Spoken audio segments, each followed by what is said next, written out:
हमारा पड़ोसी पाकिस्तान एक बार फिर अधर में झूल रहा है।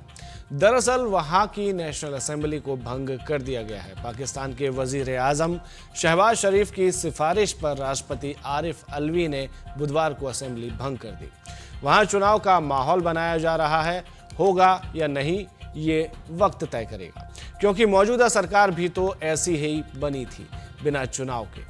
चुनाव कब होंगे ये भी अभी तक तय नहीं है, लेकिन एक बात जो तय है वो ये कि पूर्व प्रधानमंत्री इमरान खान इन चुनाव में हिस्सा नहीं ले पाएंगे। इसके बारे में हम पहले ही बता चुके हैं कि उन्हें भ्रष्टाचार के एक मामले में दोषी पाए जाने के बाद जेल में डाल दिया गया है।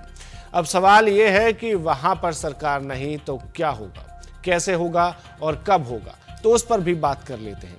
पाकिस्तान के राष्ट्रपति आरिफ अलवी ने सरकार को नया कार्यवाहक प्रधानमंत्री चुनने के लिए 3 दिन का समय दिया है।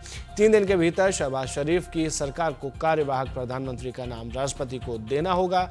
इसके अलावा राष्ट्रपति ने चुनाव कराने के लिए 90 दिन का समय भी दिया है। दूसरी तरफ सरकार की तरफ से कहा जा रहा है कि चुनाव कराने में 90 दिन से ज्यादा का समय लग सकता है।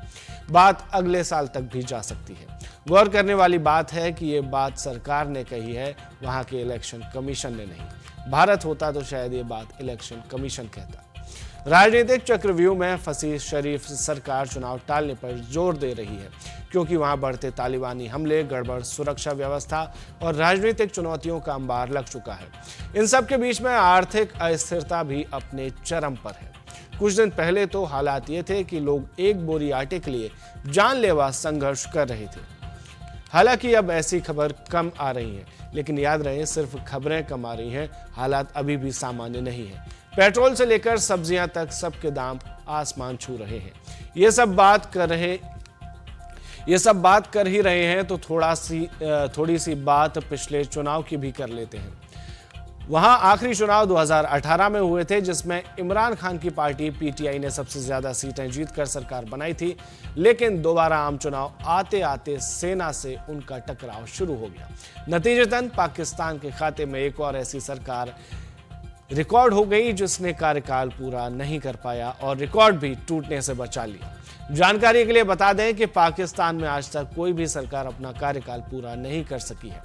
दूसरी तरफ इमरान नहीं माने और सेना के खिलाफ ही अभियान चलाने लगे और साबित करने लगे कि सेना का राजनीति में हस्तक्षेप बढ़ रहा है। हालांकि साबित करने की जरूरत नहीं थी, सबको पहले से मालूम है। इस दौरान इमरान की हत्या का भी प्रयास हुआ था। रैली के दौरान उन्हें भीड़ में किसी ने गोली मार दी थी जो उनके पैर में लगी थी। फिलहाल उन पर कुल 200 से ज्यादा मामले दर्ज हैं और उनके वापस बाहर आने का रास्ता काफी मुश्किल भरा है। चुनाव कब होगा, कैसे होगा, कोई नहीं जानता। देखना होगा कि अब पाकिस्तान में क्या होता है।